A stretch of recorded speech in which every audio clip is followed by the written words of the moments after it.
નમસ્તે વિદ્યાર્થી મિત્રો, જય શ્રી કૃષ્ણ બધાને. કેમ છો? મજામાં ને?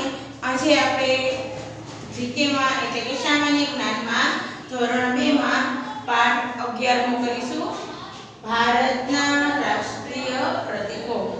આપણા ભારતમાં રાષ્ટ્રીય પ્રતીકો ઘણા છે, તો તમને ખબર જ છે કે જો આપણે રાષ્ટ્રીય પક્ષી છે એ મોર છે, રાષ્ટ્રીય પ્રાણી છે એ વાઘ છે. તો તમે આનાથી પરિચિત છો. આ આપણે ભારતના રાષ્ટ્રીય પ્રતીકોનું છે.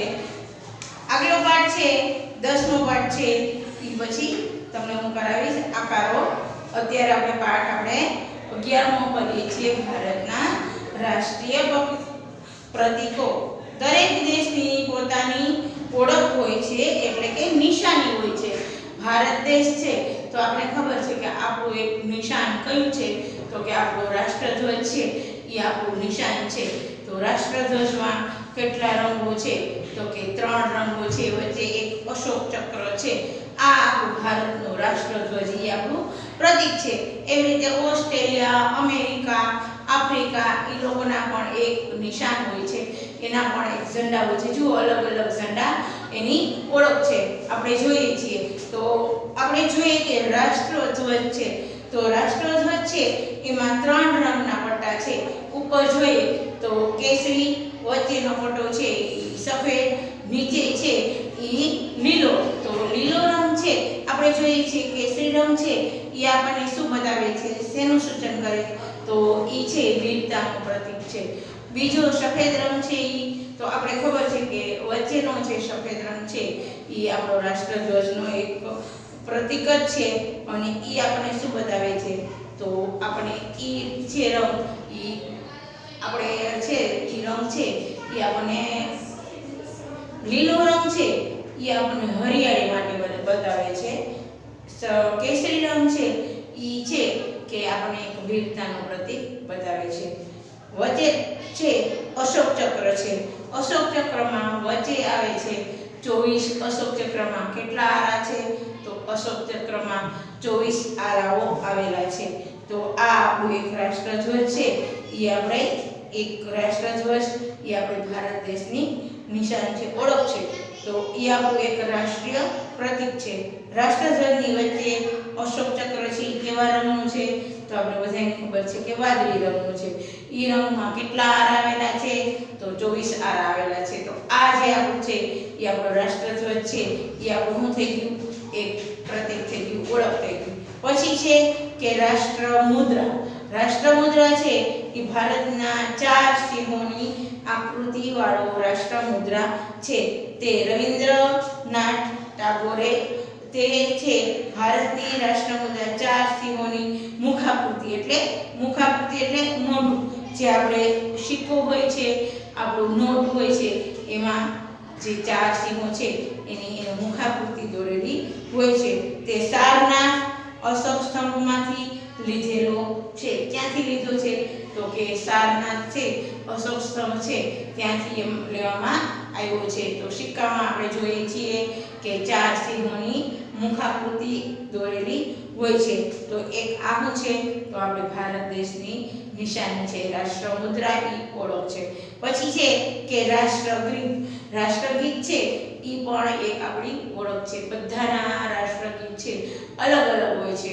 બધાનું ઓસ્ટ્રેલિયા, અમેરિકા, આફ્રિકા છે, ઇંગ્લેન્ડ છે, આ બધાના ઝંડા પણ અલગ હોય છે, અને આ બધાનું રાષ્ટ્રગીત પણ અલગ હોય છે. તો આપણું રાષ્ટ્રગીત કયું છે, તો જન ગણ મન અધિનાયક જય હે પંજાબ સિંધ ગુજરાત, એ આપણું શું છે, તો કે એ આપણું રાષ્ટ્રગીત છે. તો રાષ્ટ્રગીત છે જન ગણ મન અધિનાયક, ભારતનું રાષ્ટ્રગાન છે, રાષ્ટ્રીય ગીત છે.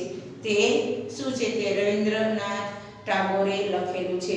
આ આપણું રાષ્ટ્રીય ગીત છે, એ આપણે રાષ્ટ્ર ભારતનું એક પ્રતીક છે. તો એ પ્રતીક છે, એ ગીત છે કોને રચેલું હતું, તો કે રવિન્દ્રનાથ ટાગોરે આ ગીત રચેલું છે. અને આ પણ એક શું છે, તો આ પણ એક આપણી ભારત દેશની ઓળખ છે, આપણું રાષ્ટ્રગીત ઈ. પછી એવી જ રીતે છે રાષ્ટ્રગીત અને રાષ્ટ્રગાન. તો રાષ્ટ્રગીત છે એ જન ગણ મન છે, અને ઈ કોને લખ્યું હતું? તો કે રવિન્દ્રનાથ ટાગોરે. હવે એવી જ રીતે રાષ્ટ્રગાન પણ છે.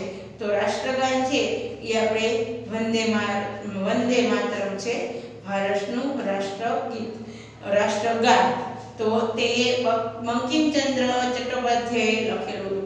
જો રાષ્ટ્રગીત છે ઈ કોને લખેલું હતું? તો કે રવિન્દ્રનાથ ટાગોરે. અને રાષ્ટ્રગાન છે ઈ કોને લખ્યું હતું? તો કે ઈ બંકિમચંદ્ર ચટ્ટોપાધ્યાય છે એમને લખેલું આ ગાન છે. તો રાષ્ટ્રગાન છે કે વંદે માતરમ ઈ આપણું જે છે ઈ રાષ્ટ્રગાન છે. અને રાષ્ટ્રગીત એટલે કે જન ગણ મન ઈ લખેલું જન ગણ મન ઈ રાષ્ટ્રગીત છે ઈ રવિન્દ્રનાથ ટાગોરે લખેલું. અને વંદે માતરમ ઈ જે છે ઈ બંકિમચંદ્ર ચટ્ટોપાધ્યાયે લખેલું છે. હવે એ રીતે રાષ્ટ્રીય આપણે જોઈએ છીએ કે આપણું રાષ્ટ્રીય પ્રાણી પણ એક આપણી ઓળખ છે. ઈ આપણી એક રાષ્ટ્ર મુદ્રા છે. આપણી દરેક દેશની પોતાની ઓળખ હોય છે એમ જો દરેક પ્રાણીઓ પણ અલગ અલગ ઓળખ હોય છે. તો આપણું રાષ્ટ્રીય પ્રાણી છે ઈ કયું છે? તો કે વાઘ છે. તો એવી જ રીતે જો ઇંગ્લેન્ડનું, આફ્રિકાનું, ઓસ્ટ્રેલિયાના એના પણ પ્રાણીઓ હોય ઈ પણ અલગ અલગ ઓળખ તરીકે ઓળખાતા હોય કે આ રાષ્ટ્રીય પ્રાણી છે, આ ઇંગ્લેન્ડનું છે, આ ઓસ્ટ્રેલિયાનું છે. તો ભારતનું રાષ્ટ્રીય પ્રાણી એટલે વાઘ. તો વાઘ ભારતનું રાષ્ટ્રીય પ્રાણી છે. તેના શરીર પર આકર્ષક ચટ્ટા પટ્ટા હોય છે. તો આપણે ઓળખી જઈએ કે આ વાઘ છે અને ઈ આપણું રાષ્ટ્રીય પ્રાણી છે. હવે એ રીતે આપણે ખબર જ છે કે આપણું રાષ્ટ્રીય પક્ષી, તો રાષ્ટ્રીય પક્ષી કયું છે? તો તમને બધાને ખ્યાલ જ છે. જો તરત જ જવાબ દઈ દીધો કે રાષ્ટ્રીય પક્ષી એ તો ટીચર મોર છે. તો મોર છે એ આપણું રાષ્ટ્રીય પક્ષી છે. તે રંગબેરંગી છે અને માથે સરસ મજાની એને કલગી છે. તે મોર છે એ રંગબેરંગી છે અને માથે એને શું છે? સરસ મજાની કલગી છે. અને આપણું એ પક્ષી છે એ શું છે? તો આપણું રાષ્ટ્રીય પક્ષી ગણાય છે મોર. એવી રીતે જુઓ આપણું ફૂલ, રાષ્ટ્રીય ફૂલ કયું છે? તો એ તમને ખબર પડી જોઈએ કે આપણું રાષ્ટ્રીય ફૂલ તો આપણે કહેવા માંડીએ કે ગુલાબ ને ગલગોટો ને એવું નહીં. આપણું રાષ્ટ્રીય ફૂલ છે કમળ છે.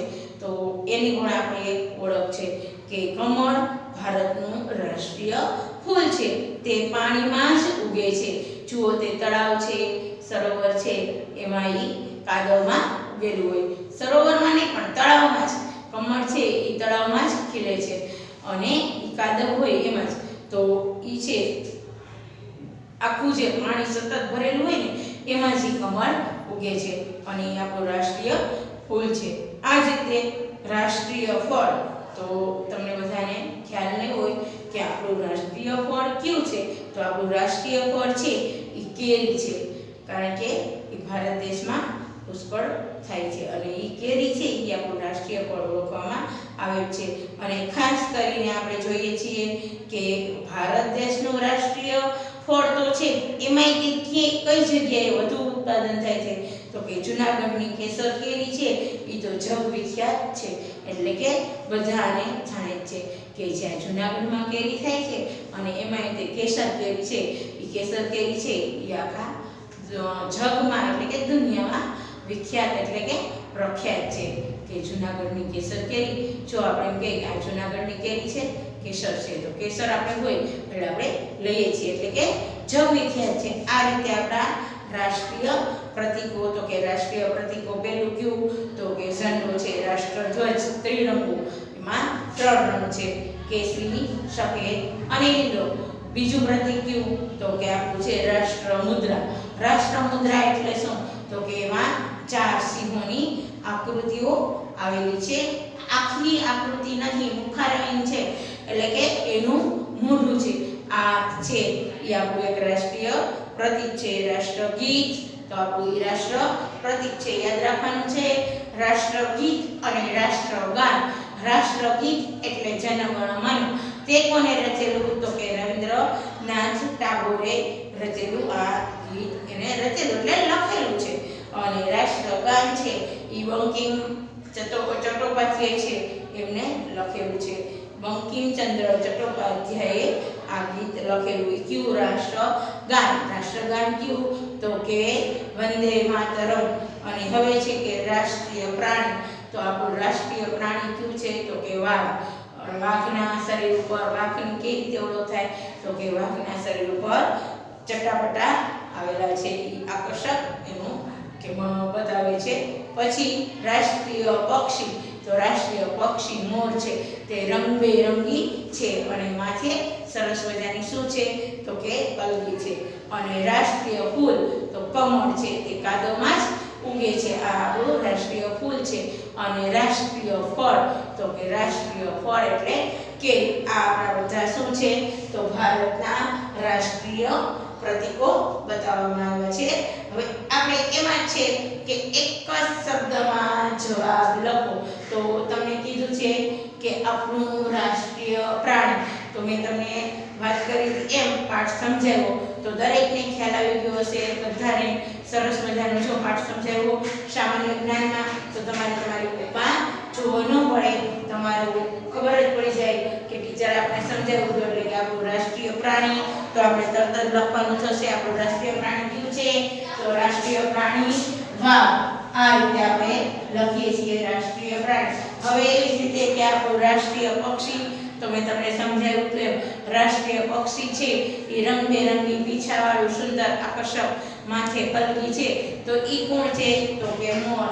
તો અહીંયા આપણે લખવાનું છે મોર આપણું રાષ્ટ્રીય પક્ષી. હવે એ રીતે રાષ્ટ્રીય ફૂલ તે કમળ છે, એ ક્યાં ઉગે છે તો કે ઈ કાદવમાં જ ઉગે છે. અને કયું ફૂલ તો કે કમળ. તો રાષ્ટ્રીય ફૂલ એટલે આપણે એમાં લખવાનું થશે કમળ. તો અહીંયા તમારે તમારી સ્વાધ્યાય પોથીમાં આ રીતે તમારે જવાબ લખવાનો છે. રાષ્ટ્રીય પ્રાણી વાઘ, રાષ્ટ્રીય પક્ષી મોર, રાષ્ટ્રીય ફૂલ તો કે કમળ.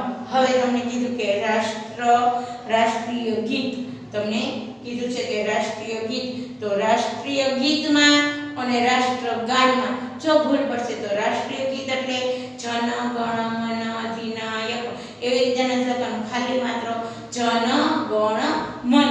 તો આપણું રાષ્ટ્રીય ગીત છે ઈ જન ગણ મન છે, તો અહીંયા જન ગણ મન આ આપણું રાષ્ટ્રીય શું થઈ ગયું તો આપણું રાષ્ટ્રીય ગીત છે. હવે એ રીતે રાષ્ટ્રીય મુદ્રામાં કયું પ્રાણી છે તો રાષ્ટ્રીય મુદ્રામાં કયું પ્રાણી છે તો જુઓ ચિત્રમાં તમને પેજ નંબર 32 માં બતાવેલું છે કે રાષ્ટ્રીય મુદ્રામાં 4 સિંહોની આકૃતિ આવેલી છે, 4 સિંહોની મુખાકૃતિ. તો કયું પ્રાણી છે તો કે સિંહનું. તો અહીંયા તમારે લખવાનું થશે સિંહ, એ લખવાનું સિંહ. કયું પ્રાણી કીધું છે, મુખાકૃતિ નથી કીધું, પ્રાણી આપણે કીધું છે એટલે આપણે એમાં જવાબ લખવાનો થાય સિંહ. રાષ્ટ્રધ્વજમાં કયા 3 રંગો છે તો પહેલો રંગ બધાને ખબર છે, પહેલો રંગ કેસરી, વચ્ચે સફેદ, નીચે લીલો. તો આપણે ઉપરથી લખશું કેસરી, સફેદ અને લીલો. તો અહીંયા તમારે લખવાનું થશે જવાબમાં, તો દરેક પોતાની સ્વાધ્યાય પોથીમાં લખશે ઉપરથી કેસરી, આ રીતે કેસરી, સફેદ અને લીલો. તો તમારી બુકમાં આ રીતે લખી લીધો કેસરી, સફેદ અને લીલો. રાષ્ટ્રધ્વજમાં 3 રંગો આપેલા છે. હવે પ્રશ્ન બીજો છે કે નીચેના જોડકા જોડો. ભારતના રાષ્ટ્રીય પ્રતીકોના છે તો રાષ્ટ્રીય પક્ષી, રાષ્ટ્રીય પ્રાણી, રાષ્ટ્રગાન અને રાષ્ટ્રગીત. તો આપણું રાષ્ટ્રીય પક્ષી કયું છે તો આપણે બધાને ખબર છે રાષ્ટ્રીય પક્ષી તો કે અહીંયા મોર. તો તમારે અહીંથી આ રીતે જોડવાનું થશે રાષ્ટ્રીય પક્ષી. હવે રાષ્ટ્રીય પ્રાણી તો આપણે બધાને ખબર છે રાષ્ટ્રીય પ્રાણી એટલે વાઘ. તો તમારે આ રીતે જોડકું જોડી લેવાનું રાષ્ટ્રીય પ્રાણીમાં. હવે રાષ્ટ્રગાન મેં તમને કીધું હતું એમ કે રાષ્ટ્રગાન અને રાષ્ટ્રગીતમાં જો ભૂલ પડે નહીં તો રાષ્ટ્રગાન છે ઈ તમારું કયું છે તો કે વંદે માતરમ. આ આપણું રાષ્ટ્રગાન છે આ રીતે.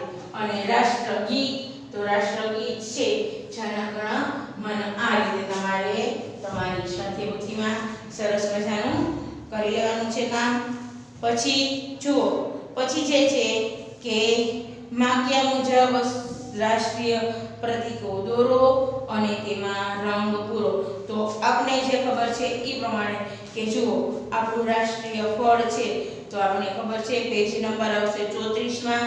તો પેજ નંબર 34 છે એમાં તમારે સરસ મજાનું કેરીનું ચિત્ર આપેલું છે. તો તમારે કેરીનું ચિત્ર પહેલા દોરવાનું છે. જુઓ, એમાં સરસ ટપકાથી પહેલા કરી લેવાનું છે. પછી એમાં કેરી છે એ કેવા કલરની હોય, તો આપણે કેસરી પણ કરી શકીએ અને લીલો પણ કરી શકીએ. તો કાચી કેરી દર્શાવવાની નથી. કાચી કેરી એટલે લીલો રંગ થશે. પણ આપણે કીધું અહીંયા એક જ પાઠમાં કે જૂનાગઢની કેસર કેરી છે એ કેવી હોય, તો અંદરથી આપણે કેસરી અને બહારથી આપણે કેવો રંગ મળે છે જોવા, તો કે પીળો. એટલે તમારે પીળો રંગ કરવાનો. હવે એવી રીતે આપણું રાષ્ટ્રીય ફૂલ, તો રાષ્ટ્રીય ફૂલ પણ તમને દર્શાવ્યું છે. તો રાષ્ટ્રીય ફૂલ કયું છે? કમળ છે.